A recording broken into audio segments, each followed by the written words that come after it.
এই কয়েকদিন হলো সবেমাত্র জামাই ষষ্ঠী শেষ হলো। সবার বাড়িতেই এখন কিন্তু ইলিশ উৎসব চলছে। আর ইলিশের ঝাল ঝোল, ইলিশের মাথা দিয়ে ঘন্ট সব খাওয়া হয়ে গেছে। বাকি আছে কি ইলিশের লেজ, তো সেটা দিয়েও কিছু স্পেশাল বানাতে হবে। তাই তো আজকে আমি শেয়ার করছি ইলিশের লেজের ভর্তা।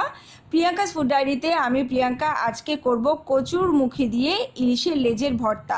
তার জন্য কিন্তু খুব ইজি এই রেসিপিটা, দেখতে থাকো তোমরা। আমি ইলিশের লেজটাকে ভাজা করে তুলে নিলাম এক এক করে। এবারে আরও ইম্পর্টেন্ট যেটা, সেটা হচ্ছে শুকনো লঙ্কা। ভর্তা বানাতে গেলে কিন্তু এইটাতে কার্পণ্য করলে চলবে না।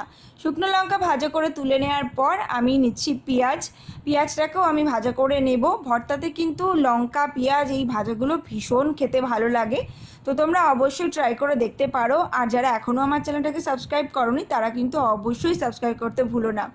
তো পেঁয়াজটা ভাজা করে তুলে নিয়েছি। এবারে কচুর মুখিটাকে আমি সেদ্ধ করে নিয়েছিলাম, তো সেটাকে এবার ভালো করে খোসা ছাড়িয়ে নিয়েছি। এবারে এক এক করে সব উপকরণগুলো থালায় নিয়ে নিচ্ছি।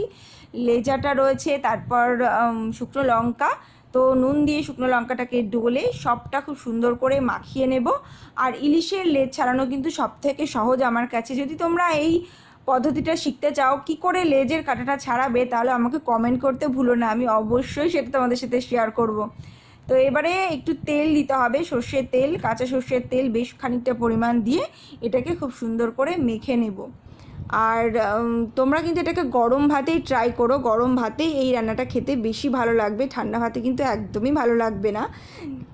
তো সবটা সুন্দর করে হাতের সাহায্যেই মাখতে হবে। এটা চামচ ব্যবহার করলে কিন্তু এটা ততটাও ভালো হবে না। আমি পেঁয়াজ ভাজাটাও অ্যাড করে দিলাম। তো এবারে সবটা খুব সুন্দর করে মেখে নিতে হবে।